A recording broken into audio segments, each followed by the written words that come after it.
में जाता है तो आसान नहीं है, क्योंकि सुपरवाइज़र होते हैं, मैनेजर होते हैं और बहुत से ऊपर बड़े बड़े होते हैं। हर एक आदमी को प्यार से नहीं बात करेगा, कोई अच्छा करेगा, कोई झिड़की देगा, कोई चिल्लाएगा, तो वो सहन करने की भी ताकत होना चाहिए। बहुत से बच्चे क्या करते हैं, अरे वो ज़्यादा बोलता है, अरे बहुत सता रहा है। 8 घंटे तुमको झेलना है, कहीं भी रहो। और जिसने झेला वो सक्सेसफुल, और जिसने नहीं झेला वो किसी के ऊपर इल्ज़ाम लगा के फ़ायदा नहीं है, तुम्हारे में ही कमी है। क्योंकि आज का दौर कंपटीशन का दौर है, आज के दौर में बहुत मेहनत करना पड़ता है। और आज के दौर के अंदर जिसने सही मेहनत करके, और मेहनत करने वाले की जीत है। अभी वो गए, ज़्यादा डिग्री लेना भी आजकल कुछ नहीं है। टेक्निकली एक ऐसा है, कहीं भी आदमी अपना पेट भर के खा सकता है, तो उसके लिए ये नहीं है। और उसके साथ में काम करते करते भी और भी तुम्हारे दिल में कुछ है, कोर्स करो, सीखो किस तरह से करना है। इंटरव्यू जितने बार देंगे उतना अच्छा है, तुमको नॉलेज बढ़ेगा। और एक चीज़ अच्छा है कि घर में कोई भी काम शुरू करो, सबसे पहले हर चीज़ माँ बाप को बताओ। लड़के नहीं बताते। अभी आज महाराष्ट्र के अंदर 6 IPS लड़के और लड़कियां बने। वो IPS ऑफिसर कौन थे? कोई पैसे वाले थे? वो एकदम गरीब घर के, जिसके पास पैसे भी नहीं थे। और वो बच्चे जो है ना, होटल में जाके बर्तन घसते थे रात के वक्त 2 बजे, जब पूरा होटल में लोग खा के 1 बजे बंद होता है। 1 से 2 घंटे के अंदर वो पूरे बर्तन धोते थे, तो उनको कुछ मेहनताना सैलरी मिलती थी, और दिन में वो पढ़ाई करते थे।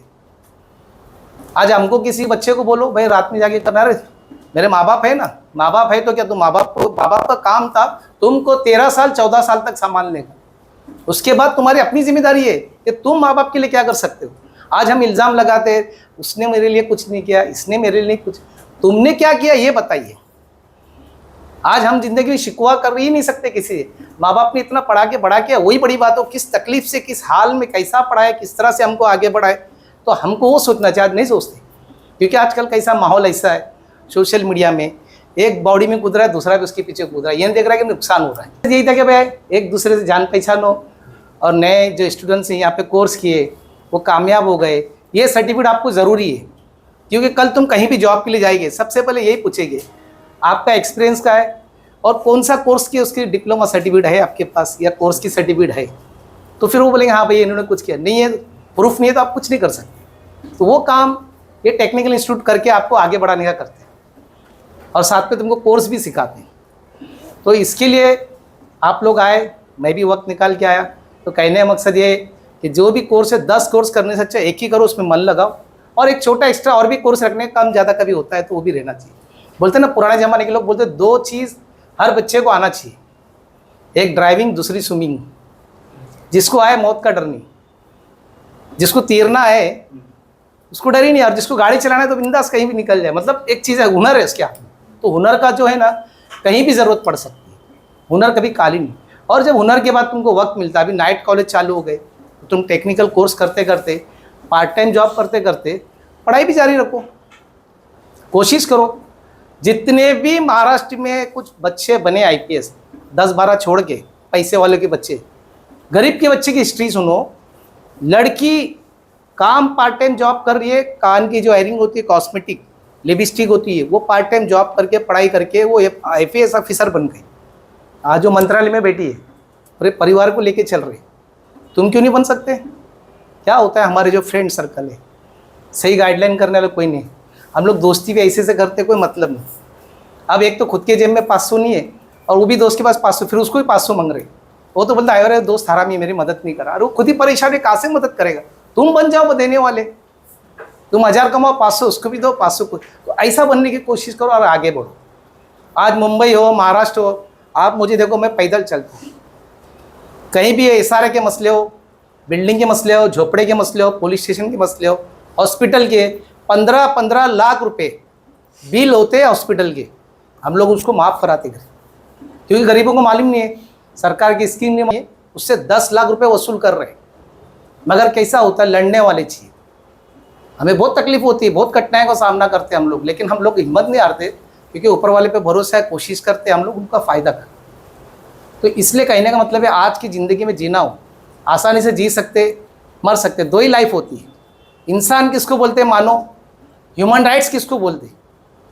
मानव सेवा, मानवता, इंसानियत। इंसान सब एक ही माँ बाप की औलाद है, इंसान ने कबीला बनाया, कबीला बना के धर्म बनाया, धर्म बना के बढ़ गए और एक दूसरे को नफरत।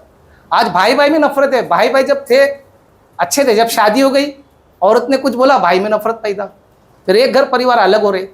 तो वैसे ही कबीले बने, कबीले बनने के बाद क्या सबने अपना अपना धर्म बनाया। ठीक है, इंसान सभी माँ बाप तो एक ही है, आँख नाक नक्शा कोई अलग है किसी का नहीं। मगर धर्म में बटे तो ये मत सोचो ये धर्म का है, सब एक ही है, सब एक ही माँ बाप के से पैदा हुए और सबको जाना एक ही जगह, जिंदा होना है और मरना है। मगर कर्म अच्छा करो। कौन सा कर्म करेंगे? सच्चाई का मार्ग, सत्य का मार्ग। मर जाएंगे, झूठ नहीं बोलेंगे, और जो ठान लेगा वो दुनिया का सबसे बड़ा आदमी बनेगा। बहुत तकलीफ होगी, बहुत कठिनाई होगी। तुम्हें डरना किससे? अल्लाह से, ईश्वर से। और किससे डरना है तुमको? उसके बाद माँ बाप से। और किससे डरना है? उसके बाद गुरु। डरना मतलब रिस्पेक्ट। तो ये छोटी छोटी बातें हम लोग ह्यूमन राइट्स लेके चलते, तो उसका मकसद यही है कि लोगों में प्रेम बांटे, जोड़े आपस में। जो नाइत्तेफाकी, जो नफरत है, जो गलतफहमी है, लोग पैसे कमा रहे हैं आपस में झगड़ा लगाने के लिए। आप अच्छे एक दूसरे को रहते तो आपका कुछ फ़ायदा हो रहा है, मगर ये नहीं सोच रहा है कि वो आग इधर लगी, कल वो आग इधर भी आ सकती है। अभी यहाँ आग लगेगी तो क्या वही जलेंगे? घूमते घूमते लास्ट में भड़केगी तो सभी जगह आएगी। तो उसको रोकने का काम कौन करेगा? हम में से ही कुछ लोगों को करना है, उस आग को बुझाने का काम करना है। सोचो यहाँ रहना है हमको नहीं, कोई 40 साल, 50 साल, 60 साल, उसमें जानो कि हम क्यों आए, हमारा मकसद क्या है, हमको क्या काम करना है, क्या लोगों के लिए काम करना है। आज एक मैं देखा हूँ, कई युवा लड़के किसी दूसरी लड़की को छेड़ने के लिए बराबर तैयार रहते हैं, और उसी की बहन को कोई छेड़ता है तो उसको आग बगोला हो जाता है। तो वो लड़की में और तुम्हारी बहन में क्या फ़र्क है? तुम छेड़ो मत, कोई तुम्हारी बहन को छेड़ेगा नहीं। तो शुरुआत कौन कर रहा है? उसी तरह तुम झूठ बोलोगे, 100 झूठ बोलने वाला और बैठा हुआ है। तुम धोखा दोगे, 100 धोखे देने और बैठे। तुम अच्छा करो तो और अच्छा करने वाले। फिर इस तरह से माहौल अच्छा बनेगा। तो मैं ज़्यादा वक्त नहीं लूँगा। यूसुफ सर का शुक्रिया अदा करूँगा, क्योंकि ये जो कोर्स होता है ये तो अच्छा है कि इन्होंने जो बड़े बड़े 2-2 साल में कोर्स होते थे उसको 3-3 महीने में कर रहे। वरना कुछ लोग कोर्स के नाम पे कैसा है, 6 महीना, 1 साल थ्योरी, 1 साल प्रैक्टिकल घसीटते, उसमें बच्चा भी बोर हो जाता है, सीखने का इंटरेस्ट भी खत्म होता है। मगर वही 2 साल का कोर्स 3 महीने 4 महीने में होता है, तो करने में भी अच्छा लगता है समय के हिसाब से। तो आप लोग कोर्स भी कर रहे हैं, सर्टिफिकेट लेंगे, जॉब का भी देखो, पार्ट टाइम कहीं काम मिलता है, फैमिली का, और पढ़ाई भी जारी रखो। पढ़ाई ज़रूरी है, क्योंकि डिग्री मिलने के बाद, ग्रेजुएशन होने के बाद कहीं कहीं लक ऐसा हो जाता है कि आदमी को कुछ अच्छा हो ही जाता है। कभी नहीं हुआ तो डरने की बात, लेकिन तुम्हारा काम तो चल रहा है। और माँ बाप पे बोझ मत बनो, माँ बाप को तकलीफ मत दो। सबसे बड़ा स्वर्ग में जाने का मार्ग क्या है? जन्नत में जाने का मार्ग क्या है? माँ जन्नत, बाप जन्नत का दरवाजा, माँ स्वर्ग, बाप स्वर्ग का दरवाजा, बराबर। लेकिन आज हम लोग माँ बाप को ही परेशान कर रहे, माँ बाप को ही तकलीफ दे रहे, हर इल्ज़ाम माँ बाप पे लगा रहे। तुमने कुछ किए नहीं हमारे लिए, तुमने, अरे वो माँ बाप कितनी तकलीफ उठा के हमको बड़ा किए, उस माँ बाप के लिए हम क्या करें? हमको क्या करना चाहिए? तो यही का ये कोर्स कर रहे। क्यों कर रहे? कि हम हमारे माँ बाप को खुश रखें, अच्छा रखें। बाद में अब तुम लोगों की शादी होंगी तो उनको भी अच्छा रखो। बीवी का भी पूरा हक है, राइट्स है, उसको भी पूरा दो। ह्यूमन राइट्स मतलब क्या होता है? Police protection, youth protection, child protection, humans protection, farmer protection, even तुम्हारा जो पॉलिटिकल रहते हैं वो भी प्रोटेक्शन है। पॉलिटिकल प्रोटेक्शन क्या है? जो अच्छा आदमी है, नॉन करप्टेड, उसको सपोर्ट करो, जो गलत आदमी उसको सपोर्ट मत करो। पुलिस प्रोटेक्शन क्या? हमारे पास पुलिस आते हैं रोते कई बार, अरे हमको पेमेंट नहीं मिल रही है, सैलरी नहीं मिल रही, और यहाँ गालियाँ देते हैं। लेकिन हमको तो सबकी सुनना है, क्योंकि हमारा काम ही है कि सबको देखो। हमारा रूम बराबर नहीं है, हमारे बच्चों को जहाँ हम रहते हैं वहाँ से बस नहीं है, बच्चों की स्कूल दूर है, आप आवाज़ उठाओ। बम्बई में सबसे पहले होमगार्ड की सैलरी बढ़ाने वाले हम लोग हैं, उनको परमानेंट करने की कोशिश हमने की। कोई हमने बताया कभी हमने की है? हम करते कर, बोलते ना नेकी कर दरिया में डाल। हम सिर्फ काम करना चाहते। अब यही काम कोई कुछ कर देगा तो पूरे पेपरों में इसमें सब करेंगे। यही अंधेरी में होमगार्ड लेडीज़ थी, प्रेग्नेंट थी, और मैं रोड क्रॉस कर रहा था, वो पानी मांगी मेरे से, मेरा बॉटल था, पानी दिया था। मैंने बोला कि बोले 10 साल हो गए मैं काम कर रही हूँ, उसकी हिम्मत की दाद देना पड़ेगा। ये उम्मीद नहीं कि आज नहीं तो कल परमानेंट होगा। मुझे परमानेंट नहीं, और 10 साल से मुझे पगार नहीं मिली। ये बात लेके जाके मैंने RR पाटिल साहब जो महाराष्ट्र के होम मिनिस्टर, उनके पास रखा था। और पहला ऐसा आदमी था जिन्होंने बोले ये काम हम लोग करेंगे। उसके बाद ही उन्होंने फिर सबको परमानेंट किए, सबकी पगार मिली, कुछ लोगों को नहीं मिली होगी शायद, कुछ होगा, मगर उस टाइम उन्होंने डिक्लेयर तो किए, जीआर निकाले। क्या हो गया, मेरी एक छोटी सी मेहनत, आज हम लोग कई प्रॉब्लम देखते हैं, काम को यार वो करेगा, अरे ये करेगा, कोई करने वाला नहीं है, किसी के भरोसे पे रहना नहीं है।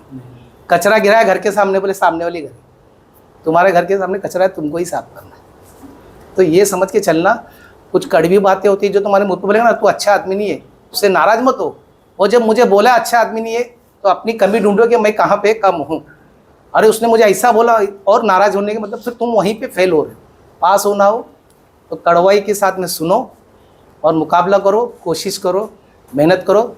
सभी को मैं कांग्रेचुलेशन, मुबारकबाद देता हूँ कि आज आप लोगों को सर्टिफिकेट्स भी मिलेगी, कुछ अच्छे बच्चे पढ़े उनको अवार्ड भी मिलेंगे, और इस टेक्निकल को भी साथ में जो पूरे गाइडलाइन जो आपको समझाते, जो कुर्बानी देते हैं, यूसुफ सर है और सर है, अपने स्टाफ है। गल्फ़ के लिए भी बताए, गल्फ़ में बहुत जॉब है।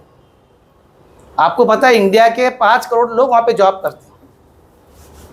अरब लीग कंट्रीज है, वहाँ पे कैसा है कि जॉब्स की बहुत ज़रूरत पड़ती है, पर एजेंट बदमाश होते हैं। मैंने ये तक मैं बताता हूँ कि अरब के अंदर कैसा होता है, अभी तो बहुत ये हो गया, वो वीज़ा का पैसा भी देते, टिकट का पैसा भी देते थे, लेकिन यहाँ के एजेंटों ने इतना माहौल ख़राब किया। और मैंने देखा जो छोटे मोटे एजेंट है बेचारे बराबर बेचते थे, बड़े बड़े यहाँ पे घी वाला बोल के, एशिया पावर बोल के, मैंने कई लिस्ट निकाला, वो लोगों के पैसे भी लेते थे और यहाँ से भी 50,000 लाख रुपए लेके उनको बेचते। तो एक गरीब खेत बेच के, कोई अपना घर बेच के वहाँ जाते थे। ये सब पाप का काम है, गुनाह का काम है। तो हम लोगों को बोलना चाहिए, रोकना चाहिए, हम वो कोशिश करते, मगर तुम्हारी मेहनत रहेगी, कोशिश रहेंगे, नुकसान मत करो और आगे बढ़ने की कोशिश करो। मैं अपनी 2 बात इतना बोल के ख़त्म करता हूँ। सभी का शुक्रिया, जय हिंद। बहुत शुक्रिया सर, बहुत अच्छी अच्छी बातें आपने बताई सर। ख़ास तौर से जो मेरा मकसद था ह्यूमन राइट्स के बारे में कुछ स्टूडेंट्स को पता चले, वो बहुत अच्छा रहा सर, क्योंकि पता होना चाहिए बच्चों को भी कि ह्यूमन राइट्स है क्या चीज़। क्या चीज़ हाँ बोलेंगे